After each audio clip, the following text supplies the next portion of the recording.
muitas eras, a humanidade foi criando diversos sistemas de governo. Mas, mesmo entre os mais perversos e opressores, sempre existiram os guardiões da palavra de Deus, que partilhavam a fé com quem tivesse interesse em ouvir.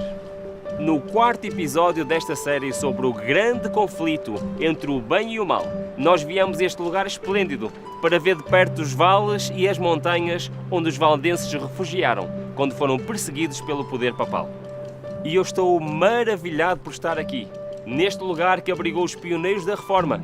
Neste episódio, vamos conhecer quem foram os valdenses, descobrir a criatividade deles para evangelizar em segredo e a importância da Bíblia para a esperança do ser humano. Mas como surgiram? Como era a vida deles aqui nos vales e nas montanhas? Olá, eu sou o Ruben Fernandes e você vai se surpreender com este episódio.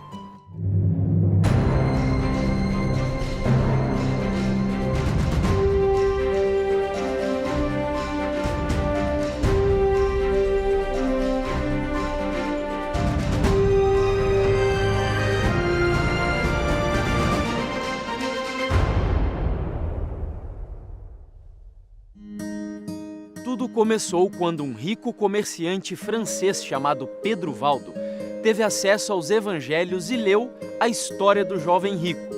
Esse contato direto com a Bíblia transformou o seu coração.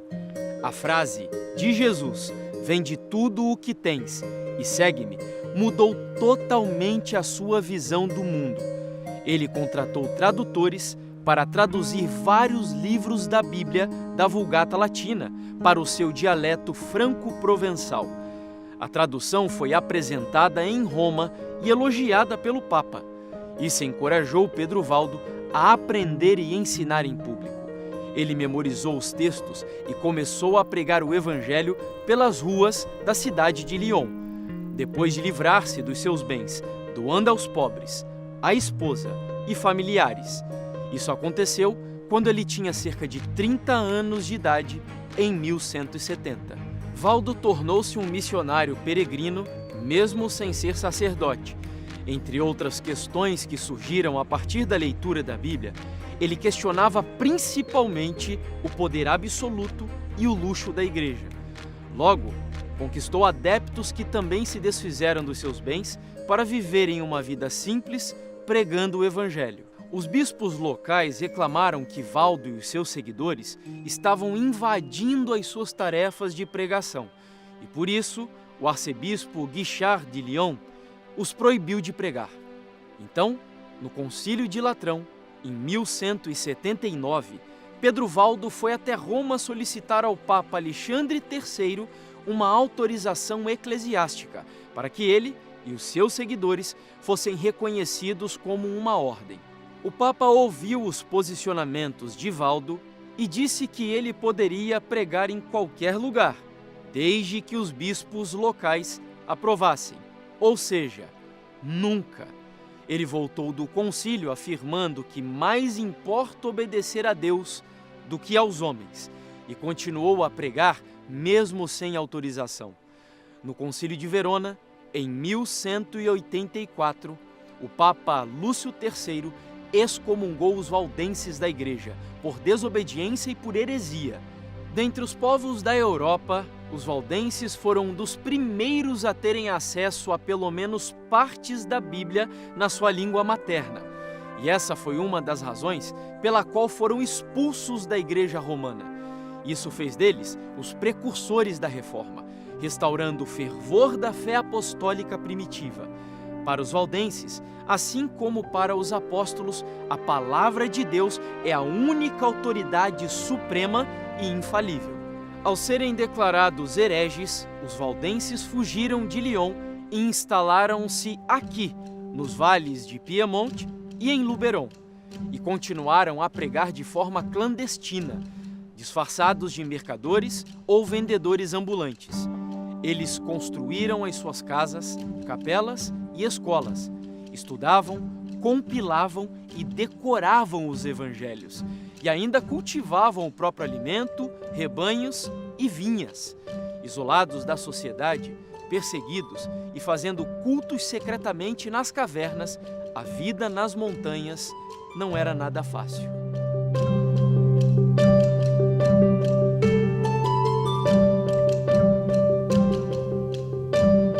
So while the Waldensians, they found their refuge and a hiding place here in the Alps, a place prepared by God for them in the wilderness, they didn't lose their mission, their focus on sharing the gospel with others who didn't know the truth that they had. And so they sent their missionaries out throughout all of Europe to France, Germany, Switzerland, Czech Republic, as far as Latvia and Croatia. They sent them out 2 by 2 to bring the gospel, to bring the word of God to a continent that was in darkness. After receiving training here in the School of the Barbs, the young missionaries would go out with a more experienced missionary called a barb, which meant uncle in those times. And they would go out door to door or as salesmen, sometimes even as to universities, and they would share before coming back, before they would even be ordained as missionaries or as gospel ministers. But of course, every year when the missionaries would return, there would be some among them who would be lost. Some who would not come back. They were burned at the stake or were rotting away in some dungeon somewhere throughout Europe. But you know what gave the power to these missionaries? Was their knowledge of the Word of God.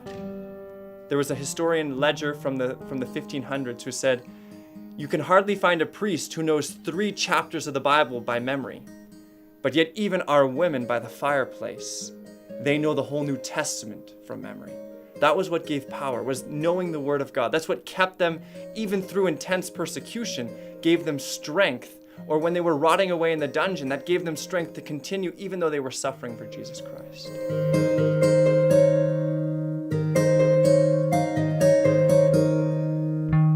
Mas em vez de reclamar e murmurar, por causa das dificuldades, os valdenses agradeciam a Deus por prover refúgio nas montanhas e cavernas, onde eram livres para cantar louvores ao Senhor. Eles nunca se sentiam abandonados na solidão, porque nessas montanhas eles percebiam os símbolos silenciosos da presença de Deus. Tudo isso era ensinado às crianças desde cedo. Em tempos de paz, os pastores valdenses eram sustentados por ofertas voluntárias do povo. Mas, sempre que necessário, cada um trabalhava num ofício para prover o próprio sustento, assim como o apóstolo Paulo, que fabricava e vendia tendas.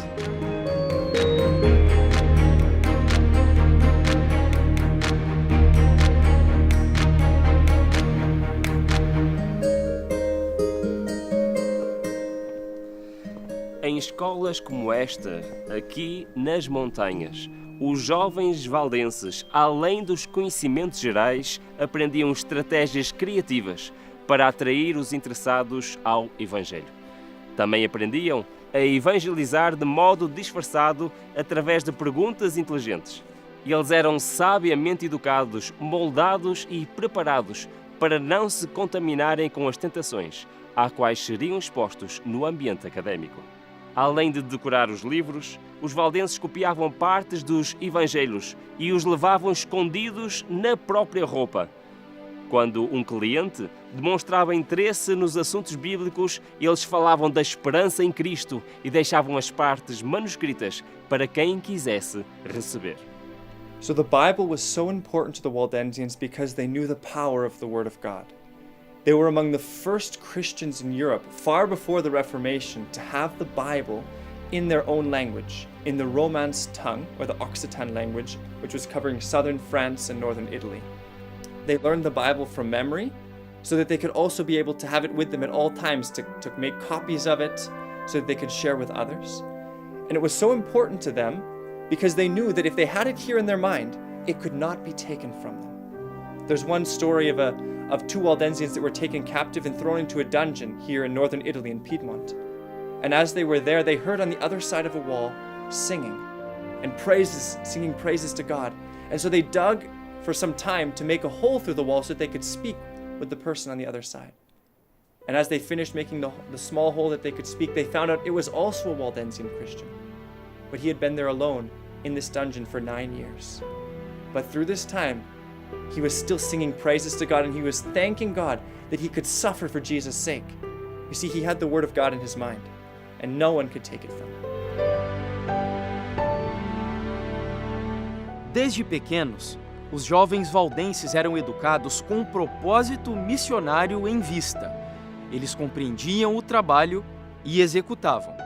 Os líderes valdenses selecionavam os jovens mais inteligentes para serem missionários nas universidades, pois as universidades eram um campo vasto para o estudo e a observação das pessoas interessadas no Evangelho do Senhor Jesus Cristo.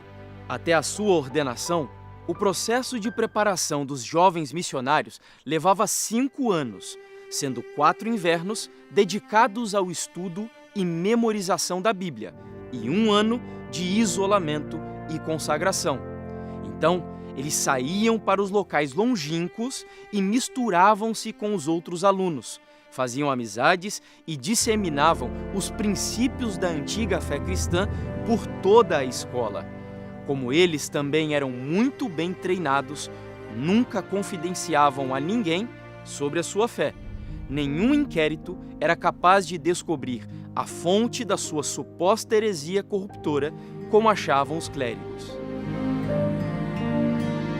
Em 1177, o Papa Alexandre III promulgou uma bula papal contra os valdenses e o bispo local ordenou uma cruzada, uma verdadeira caça aos valdenses nas montanhas.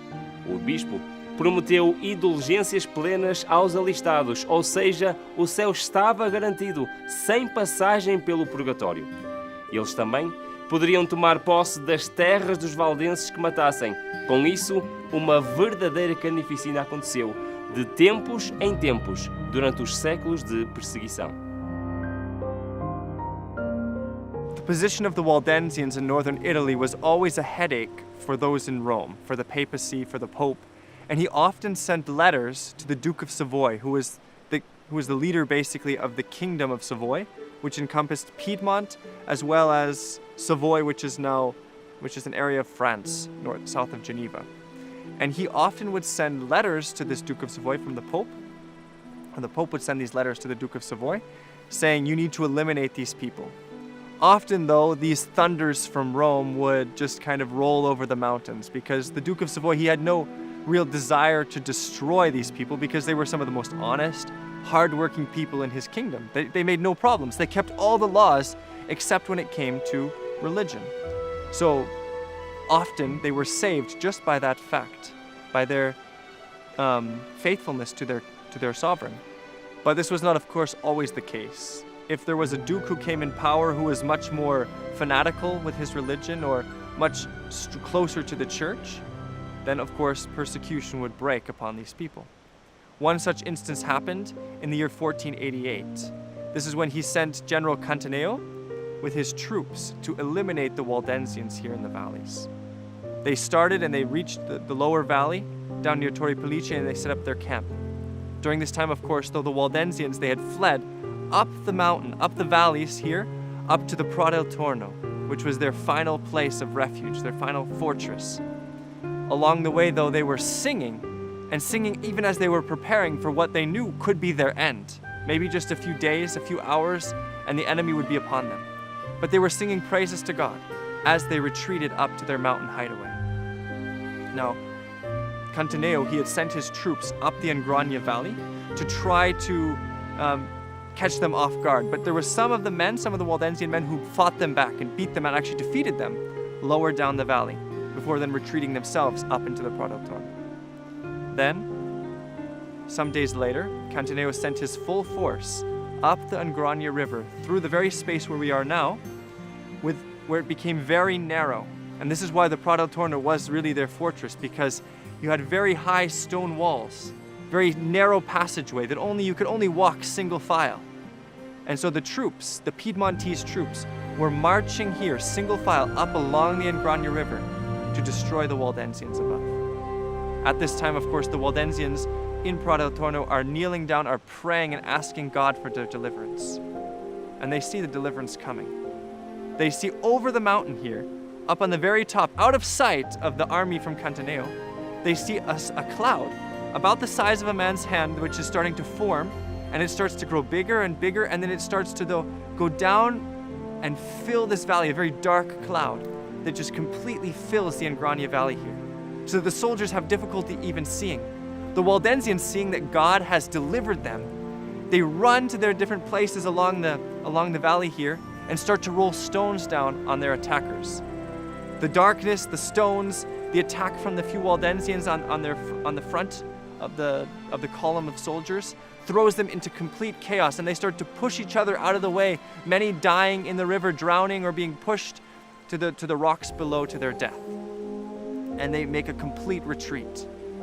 And God saved his people here from the attacking forces. And this was often actually the case in Prato-Torno, that as the Waldensians lifted up their voices to God in prayer, he delivered them even in their most difficult time of need.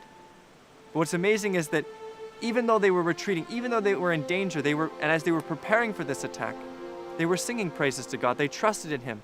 They weren't discouraged with long faces and disheartened. They were there, so praising God that he was their God, regardless of the outcome. They didn't care whether they died or lived. That was the way they had to live for hundreds of years, not knowing when the armies would come, not knowing when they would lose family members or their own lives. But they were faithful to God because they knew that they were not living for this world. They were living for a world to come. And whatever happened to them here, it didn't matter because it was in God's hands. Vamos agora conhecer uma das importantes cavernas que serviu de templo secreto e de refúgio para os valdenses. Essa caverna foi usada por eles durante séculos para se reunirem em segredo a fim de adorar e se protegerem da perseguição. A caverna é um local sagrado para os valdenses e é um símbolo de sua resistência e perseverança. É um lugar pequeno e escuro ao lado desta montanha e tem apenas uma entrada. Aqui ao centro havia um altar onde os valdenses adoravam. Eles também usavam o interior dessa caverna para esconder as escrituras e outros objetos sagrados. Esse aqui é um lugar histórico importante. É um lembrete da perseguição que os valdenses enfrentaram e um símbolo de sua resistência e perseverança. So the Waldensians, as they met in the caves, in the secluded places in the forest, they were not discouraged by that. For them, this was a beautiful place. This was more beautiful than the cathedrals of Rome, because they knew that the presence of God was with them. Now, these caves and secluded places were not only places of worship for them, but often places where they took refuge and where many of them perished. One story tells about the Waldensians on the French side of the Alps, and there in the valley of Loisier, in 1488, you had a huge army of soldiers that came in to try and destroy the people there. They fled as quickly as they could high into the mountains to a cave that was situated there. Many were cut down and killed along the way, but maybe theirs was the better fate. No, the rest of them, they made the way up to this very secluded cave. It was very difficult to reach and very easily defendable. And so they hid inside all of the people of this valley, and they had a few of their men outside posted to try and protect them when the enemy should attack. But they were very surprised when the enemy came from over the mountain and rappelled down with ropes. Now, they could have easily just killed those few men that had rappelled down, but they were so surprised that they retreated into the cave, which was the end for them, because now the persecuting soldiers didn't think it would be smart to go in and try to take them that way, but they built a huge bonfire in front of the mouth of the cave and started the fire and fanned the flames so that the smoke would go in and suffocate all those inside. Some historians say that up to 3,000 people were killed in this cave, and 400 children, many of them small children, in their mother's arms. This was the fate of many Waldensians, not only in this cave, but in other caves, even here in the Italian side, and on a smaller scale, where those who went to hide were killed by smoke, were killed by the sword. But for them, it didn't matter, because for them, they were willing to worship God whatever the cost. Nenhum massacre da Inquisição conseguiu exterminar os valdenses. Eles espalharam-se pelo norte da Itália, pela Alemanha, Boêmia, Morávia, Polónia, Hungria e até no sul da Itália. Por onde passavam, surgiram igrejas secretas e, de seguida, mártires. De lugar em lugar, estes missionários peregrinos evangelizavam até o dia da sua morte. Pedro Valdo nunca foi capturado, e possivelmente morreu na Alemanha no século XIII, entre 1205 e 1211. A igreja que nasceu com ele foi perseguida por Roma durante séculos. Somente em 1848 a Itália concedeu liberdade religiosa aos valdenses. Foram 671 anos de perseguição, desde a Bula Papal de 1177. So this church that we're in was a Waldensian temple, because they called it temple because they wanted to distinguish the building was the temple and the people were the church. So they wanted to make this distinction between church and temple. But this one here in Prato del Torno was built in the 1880s, after they had received their religious and civil liberties from the government. Actually, so for hundreds of years, they were treated as second-class citizens. They were not able to own land outside of these valleys. They could not do business outside of these valleys. They could not attend even universities or colleges here in Piedmont or in other areas in Italy because they did not have the same rights, because they did not belong to the Catholic Church. And it would have been very easy for them just to, switch religions and have a much easier life. Up here in the mountains, you have sometimes 3-4 meters of snow in the past, or even more. Now, of course, it's a bit simpler, but at those times, you had a short growing season, it's cold, you have to grow everything yourself, make your own clothes. The people were very poor here. And just the incentive of, okay, just switch your faith and you'll have a much richer, easier life down in the plains. But praise God, very few of these people actually decided to do that. They chose to stay fast to their faith. It was more important for them than gold or silver. And they were willing to live up here even in poverty, even where they would have to sleep with their animals to keep warm because firewood was too expensive to use other than for cooking. So these people here knew what sacrifice was. This church was built then as a memorial for what happened here, also in Prato del Torno. Prato del Torno was like the final fortress of the Waldensians. When there was a persecution in the lower valleys, they would often head up here to Prato del Torno as a very safe place, because down there was only a very narrow passageway to come up here. Also regularly they would hold their annual synod, their meetings of their general conference meetings, so to say, each year among the barbs, their pastors and their lay people. And so they built this church to memorialize that. Now, historians speak about something like 30 persecutions that came through this small area, these 3 or 4 valleys here in northern Italy, because Rome was so intent on destroying these people because of the word of God, because they were so, their missionary zeal, the truth that they held, right practically at Rome's doorstep. We're not talking about Sweden or Germany or Switzerland, it's like right here, not so far from Rome. And the levels that they went to first entice the people was crazy, right? First they would, if you were in debt, they would come to you, the priests or the different monks or whatever, and say, well, your debt will just disappear if you just join the Catholic Church. So there's a lot of pressure on you and your family. You've got to take care of your family. Why not just give up your faith and then have an easier life, right? But they chose not to. And when these more soft means of conversion failed, of course, then the priests and monks turned to the civil authorities and turned to persecution. Also, there was times when the children would be kidnapped. Even up into the beginning of the 1800s, they would kidnap children and hide them in different monasteries throughout northern Italy. The parents never able to see them again. You would try to get them back from the civil authorities, but they had no power. The church was in control. Como já foi dito, os valdenses resgataram o sentido original de vários textos bíblicos que tinham sido deturpados por Roma em seu benefício próprio, na fase de apostasia. Quais foram esses pontos que colidiram com as imposições da Igreja? Quanto à autoridade, os valdenses aceitavam apenas a autoridade de Deus, conforme a declaração de Atos 5:29. Mais importa obedecer a Deus que aos homens. Por isso, eles rejeitavam a supremacia papal. Os valdenses acreditavam que Cristo é a única esperança de salvação, como está escrito em Atos 4, versículo 12. E em nenhum outro há salvação, porque também debaixo do céu nenhum outro nome há, dado entre os homens, pelo qual devamos ser salvos. E também em 1 João 1,7, o sangue de Jesus Cristo, seu Filho, nos purifica de todo pecado. Por isso, os valdenses negaram a existência do purgatório, negaram também as indulgências e também as orações pelos mortos. Para eles, estas doutrinas, que validavam os méritos humanos através de atos e obras capazes de remir pecados, eram falsas doutrinas.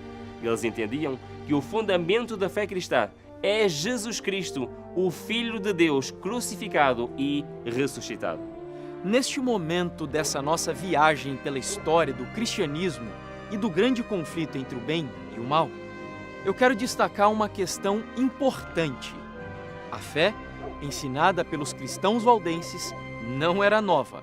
Era uma herança dos seus pais que fundamentaram as suas crenças na palavra escrita de Deus.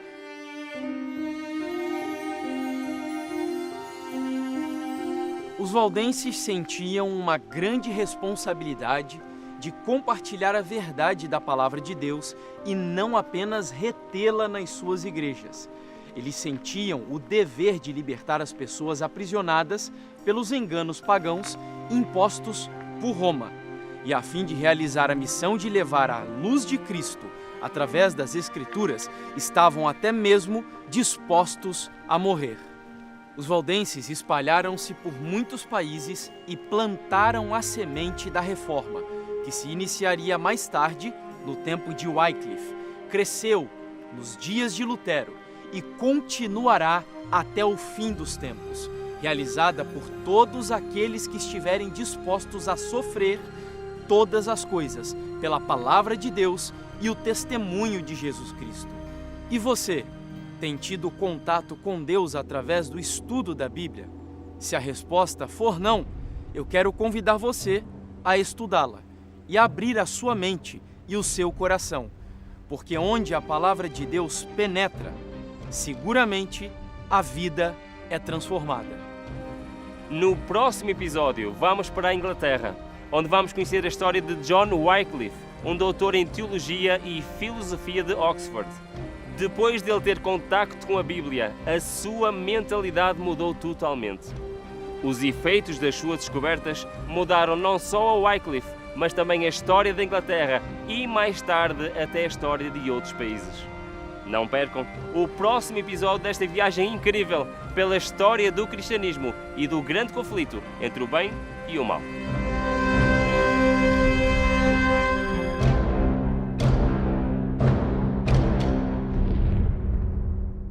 O Grande Conflito Série é uma produção original do Ministério Fé e Evidências em parceria com a TV Novo Tempo de Portugal.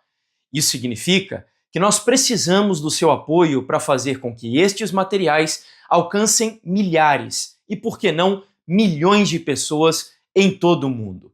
Para que isso aconteça, nós convidamos você a fazer a sua inscrição aqui no nosso canal do YouTube, deixar o seu like, porque isso faz com que a plataforma distribua os conteúdos para um número maior de pessoas. Além disso, não deixe também de acompanhar as nossas publicações em outras redes sociais. E Rubem, existe outra maneira de apoiar esse projeto? Sim, Jefferson, ainda existe mais uma maneira que nos podem ajudar, patrocinando este projeto. Para isso, basta clicarem no link que se encontra em cima, ou então digitalizar o QR Code que está na imagem. Também na descrição vão encontrar todas as informações necessárias para nos ajudar, para patrocinar este projeto e permitir que possamos fazer mais conteúdo semelhante a este. Muito obrigado pela vossa ajuda.